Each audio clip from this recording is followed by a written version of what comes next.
Assalamualaikum warahmatullahi wabarakatuh.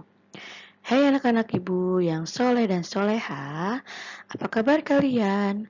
Semoga kalian selalu dalam lindungan Allah Subhanahu wa Ta'ala, dan semoga kita dapat bertemu dan belajar kembali di sekolah kita. Amin, amin, ya robbal alamin.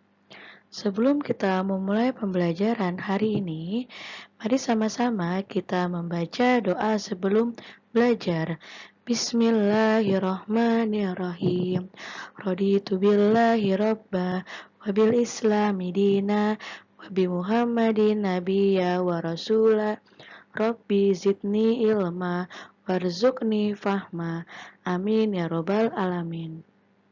Pembelajaran tematik kita hari ini masih di tema 5, pahlawanku, subtema 1, perjuangan para pahlawan.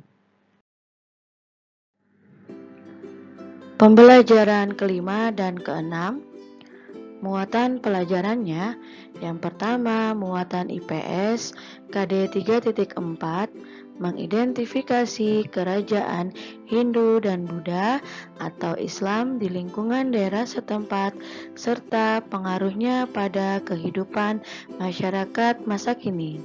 Yang kedua, muatan SPDP KD 3.2, memahami tanda tempo dan tinggi rendah nada. Yang ketiga, muatan bahasa Indonesia KD 3.7, menggali pengetahuan baru yang terdapat pada teks non-fiksi. Yang keempat, muatan PKN KD 3.1, memahami makna hubungan simbol dengan sila-sila Pancasila. Tujuan pembelajaran yang akan kalian dapatkan hari ini, kalian dapat menjelaskan perjuangan tokoh kerajaan Hindu dan Buddha. Yang kedua, kalian dapat menyanyikan lagu Maju Tak Gentar sesuai dengan nada dan tempo. Yang ketiga, kalian dapat mempresentasikan informasi dalam bentuk peta pikiran. Dan yang terakhir, kalian dapat menjelaskan sikap kepahlawanan dalam kehidupan sehari-hari.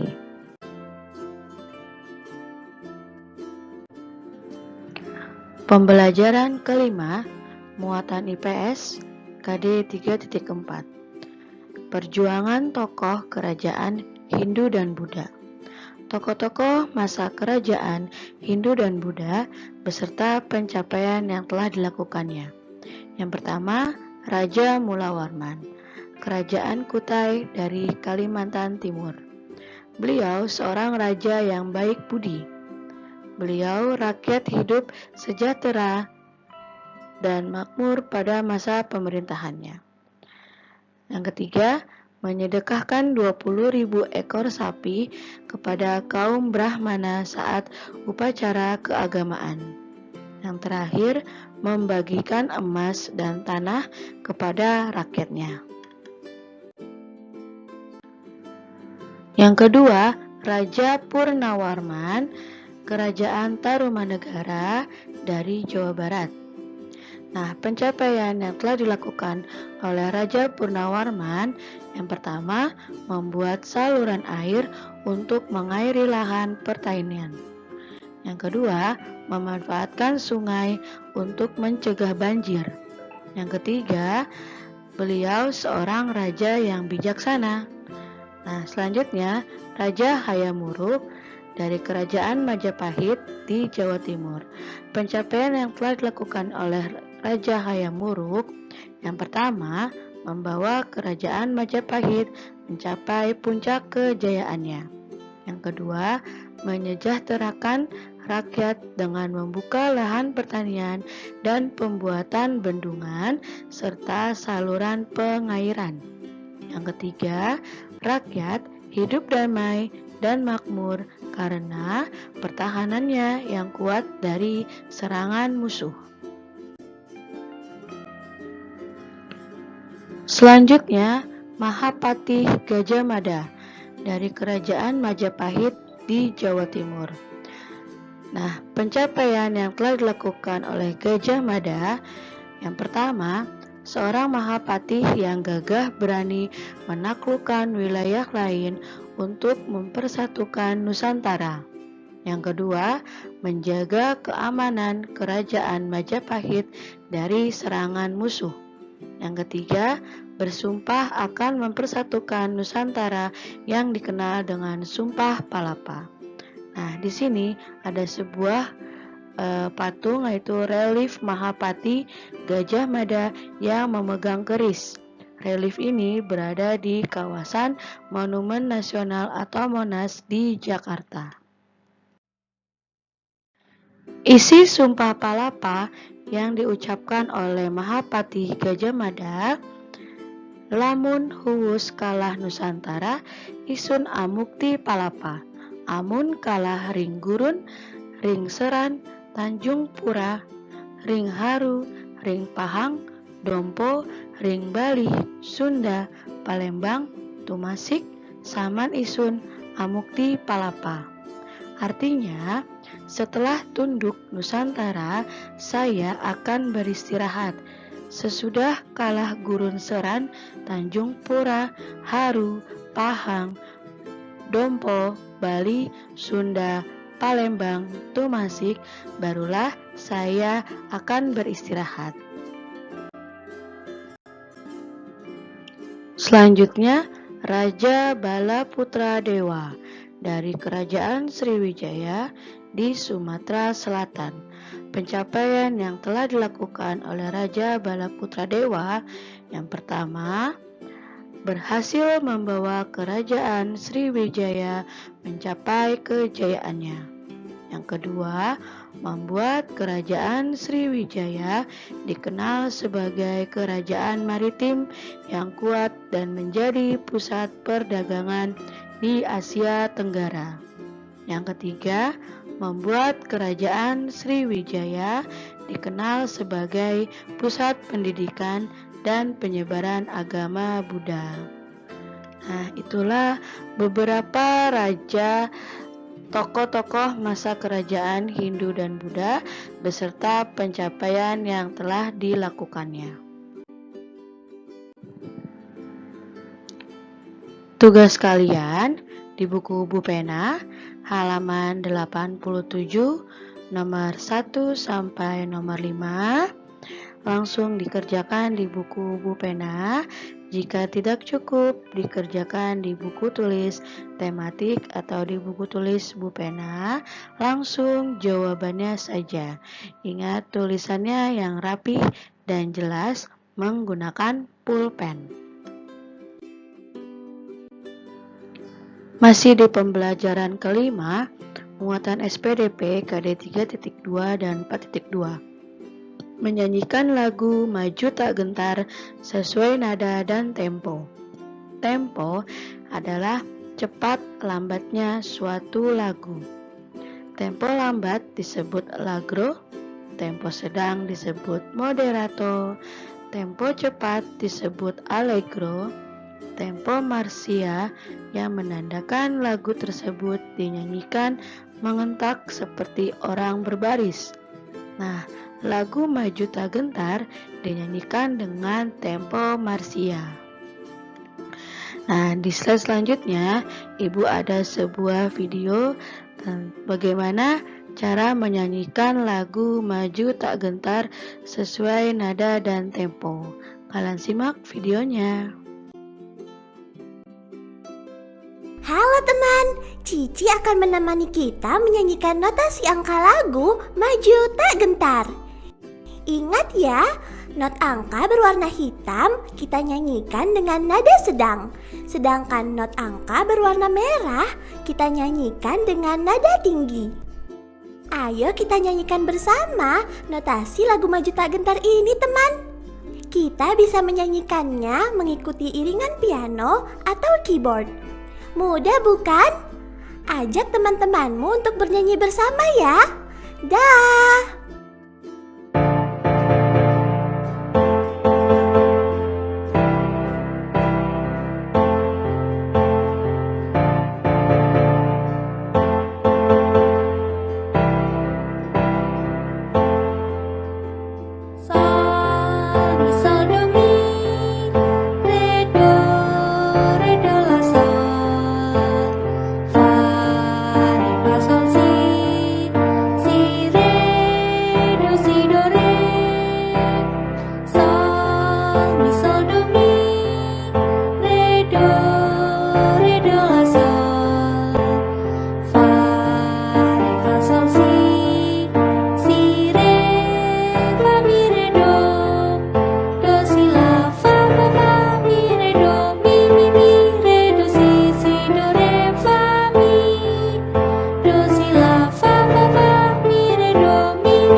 Sekarang pembelajaran ke-6 muatan bahasa Indonesia KD 3.7 dan 4.7 tentang mempresentasikan informasi dalam bentuk peta pikiran. Peta pikiran merupakan suatu cara untuk menyajikan konsep, ide, atau informasi lainnya dalam bentuk diagram. Pada peta pikiran, topik utama teks biasanya dihubungkan dengan informasi lain yang ditulis dalam bentuk kata kunci atau gambar. Penyajian informasi dalam bentuk peta pikiran diharapkan dapat membantu kita untuk mempelajari informasi dengan lebih cepat dan efisien.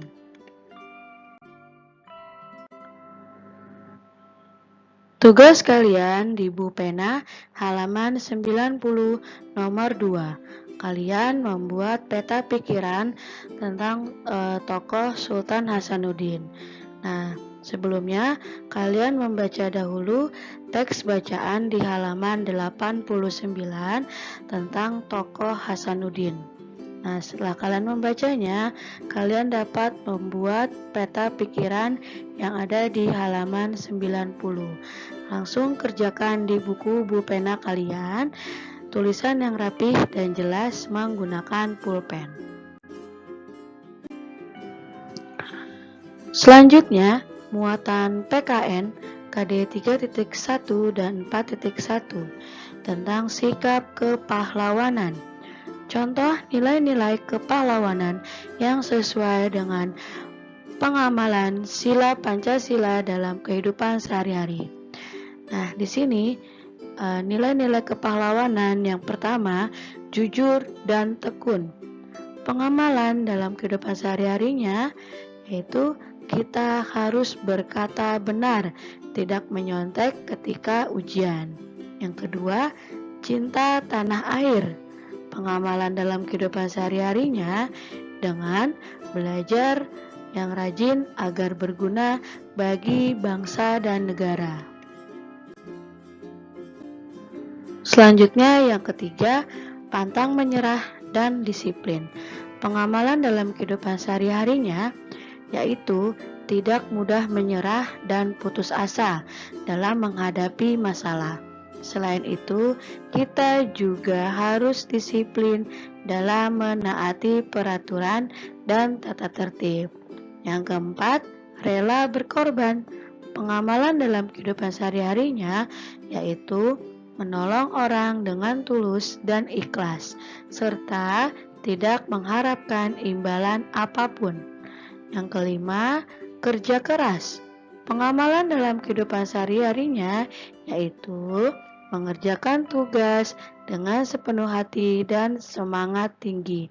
Nah, itulah contoh-contoh nilai kepahlawanan yang sesuai dengan pengamalan sila-sila Pancasila dalam kehidupan sehari-hari.